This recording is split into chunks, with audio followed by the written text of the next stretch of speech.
네, 오늘 첫 번째로 진단해볼 종목은 좋은날 님이 보내주신 종목이고요. 드림텍이에요. 드림텍 15,000원에 보유비중 10% 들고 계신데요. 드림텍 앞으로의 전망과 대응 전략이 궁금하다고 이렇게 말씀을 해주셨어요. 그래서 손실을 최대한 메꿔서 나오고 싶다 이렇게 말씀을 해주셨는데 지금 손실이 좀 많이 나기는 했네요. 이거 어떻게 하면 메꿔볼 수 있을까요? 원금 회복 가능한지 궁금할 것 같은데 어떻게 보시나요? 자, 드림텍이라는 종목을 15,000원에 샀다 그러면은 최근 1년 동안에는 15,000원 간 적이 없는 것 같은데요. 상당히 좀 오랜 기간을 보유하면서 속을 조금 썩이고 있는 것 같은데요. 자, 일단 드림텍이라는 종목 자체는 상당히 안정적인 종목입니다. 기업 내용이 좋고, 드림텍 3인방이 있어요. 유니체스트가 있고, 나무가가 있고, 드림텍인데, 나무가가 드림텍이 인수했거든요.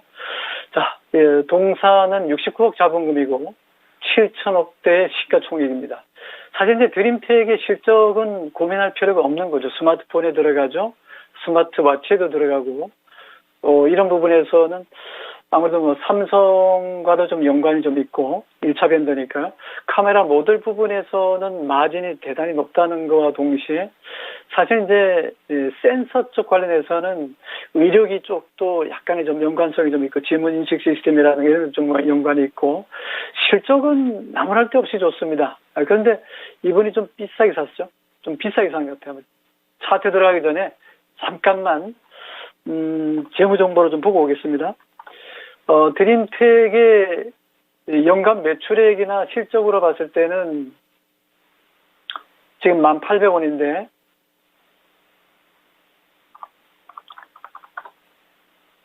연간 매출은 2020년도나 지난해나 최근 3년 동안 놓고 봤을 때는 별로 나쁘다는 생각이 안 듭니다. 왜냐하면 꾸준하게 매출액이 늘어나고 있고, 매출액 대비해서 영업이익도 그렇게 편차가 크지도 않고 꾸준합니다. 코로나 시절에도 286억의 영업이익 내고 당기순이익 100억대 만들어냈죠.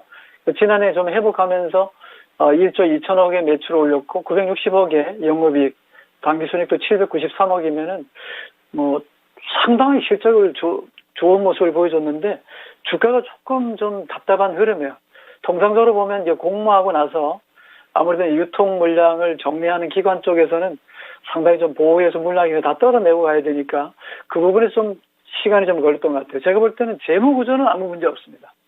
주가가 좀 비싸게 샀다는 게 조금 걸릴 뿐이지 재무제표에서는 흠잡을 게 없다 이렇게 말씀드리고, 부채 비율 60%입니다.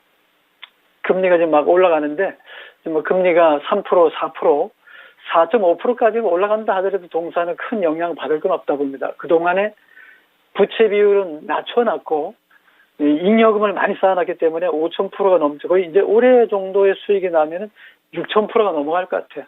그런 부분에서 배당만 좀 많이 준다면 한 3%, 5%씩 준다면 나무랄 수 없다. 좀 이렇게 말씀드리겠고요. 자, 차트 들어가겠습니다.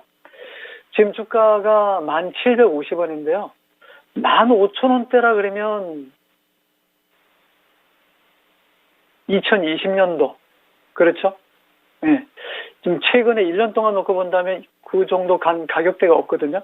네, 그렇다 보면은 처음에 상장하고 나서 주가가 많이 올랐을 거고, 그리고 한 1년 동안 주가가 희석 여건이 생겼기 때문에 쭉 빠졌다가 기간 조정하고 2,750원까지 2만원짜리가 2,700원대까지 내려갔다가 여기 아래 꼬리 쫙 달고 올라왔잖아요.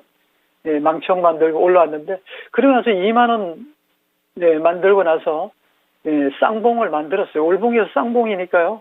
여기서 긴 꼬리 달렸으면 이거 볼 거 없습니다. 이거 떨어진다 하더라도 매수하면 다 물먹어요. 고점 매도 물량이 나오기 때문에. 그래서 조정받고 반등 나오지만 고점이 낮아지고, 그래서 저점은 수렴이 되잖아요. 그죠? 그렇다면 수렴이라는 것은 지지 반등대가 만들어진다는 거니까 10,000원과 8,000원 사이에서는 상당 기간에 단단한 지지대를 형성했기 때문에 지금부터는 비중을 실어야 되는데, 지금 비중 10%잖아요. 네, 그러면 비중을 좀 더 실으세요. 10,000원 또는 10,000원 이하, 11,000원 밑에서는 비중을 10%, 15%, 20% 해서 비중을 지금 갖고 있는 비중을 조금 더 실어 놓으면 평균 매입 단가가 사실 올라가면서 보유하면서 수익을 키우는 게 좋은데 이분은 떨어졌기 때문에 평균 단가를 좀 낮추는 것도 하나의 방법이고, 저는 동종목에 대해서 비중 확대 10% 정도를 두 단계에 걸쳐서 5%씩 비중을 더 늘리시라 말씀드리고요. 그럼 평균 단가가 낮아지는 동시에 저는 목표가를 조금 높게 해드릴게요. 왜냐하면 아직 3분기 실적은 안 나왔지만 1분기, 2분기 실적으로 놓고 봤을 때는 업황 자체와 동사의 영업이익률이 많이 커지는 주력 부품의 매출이 늘어나고 있다는 걸 본다면 충분히 15,000원 이상의 수익 내고 나올 수 있으니까 손절, 손실 이런 거 걱정하지 마시고 지금은 보유 관점에서 비중을 더 확대하고 손절가는 제시하지 않겠습니다. 계속적으로 비중 확대니까요. 단기적으로는 13,500원부터 요 자리이거든요. 여기 월봉이니까요. 여기 13,500원부터 15,500원까지 상당한 매물이 기간이 지금 계속 됐으니까 얼마나 답답하겠어요.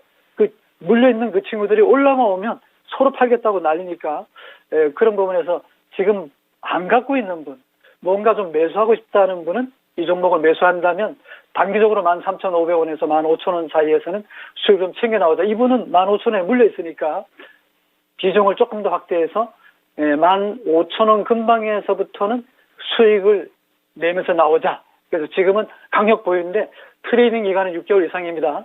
6개월 이상 보유 의견 제시합니다. 네, 드림텍 성장성을 더 크게 봐주셨습니다. 그래서 조금 보유를 더 해보시면서 수익을 극대화하시는 전략을 취하셨으면 좋겠는데요. 여기서 보유 비중을 조금은 더 늘려도 되겠다, 이런 코멘트 주셨다는 부분까지 체크해 보시길 바라겠습니다. 네, 드림텍 관련해서 진단해 드렸고요.